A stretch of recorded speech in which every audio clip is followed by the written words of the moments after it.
Welcome to World Talk Brief. Here is a clear and quick roundup of today's important global developments. All right, we're kicking things off with a look at global power dynamics. We're seeing some high-stakes geopolitical maneuvers as major powers make strategic moves across the globe. First up, tensions are really flaring in the Middle East. The U.S. is moving military assets, and we're talking at least one aircraft carrier strike group much closer to Iran. Things are getting pretty volatile over there. So why is this happening? Well, it's in response to a really brutal crackdown on anti-government protesters inside Iran. The regime is hit back hard. There's a widespread internet blackout, and senior clerics are even calling for demonstrators to be executed. And the numbers are just staggering. A human rights group is estimating that the death toll is nearing 2,800 people.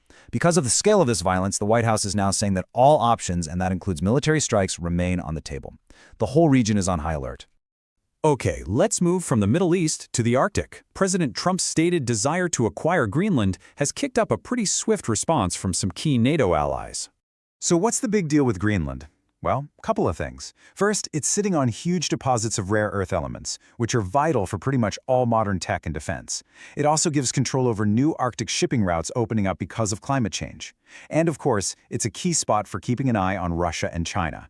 So, in a clear signal of support for Danish sovereignty, European allies, we're talking the UK, Germany, and France, have sent troops and naval vessels to the island. Meanwhile, back in the U.S., there's a bit of a split.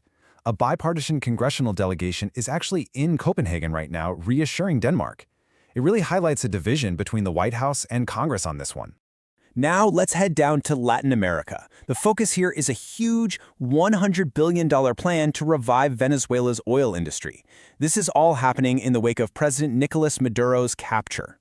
I mean, just look at how far their oil production has fallen. It's basically crippled.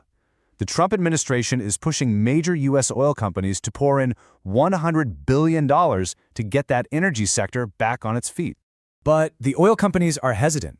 They're calling the country uninvestable right now because of all the political instability. They need serious security guarantees first. And this really matters globally. Why? Because Venezuela has the world's largest oil reserves. Getting that oil flowing again could completely shift energy markets and, importantly, push back against Russian influence in the region. All right, let's shift gears now to the economic and tech landscapes, where we're seeing some major deals and serious questions about accountability. And this is a big one. After 25 years of talks, a quarter century, the European Union and South America's Mercosur bloc have finally finalized a landmark free trade agreement. This deal is huge. It creates one of the biggest free trade zones on the planet, connecting more than 700 million people.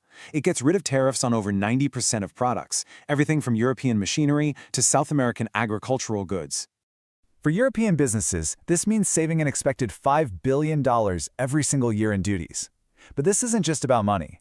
It's a strategic play by Europe to depend less on China and to counter some of the protectionism coming from the U.S.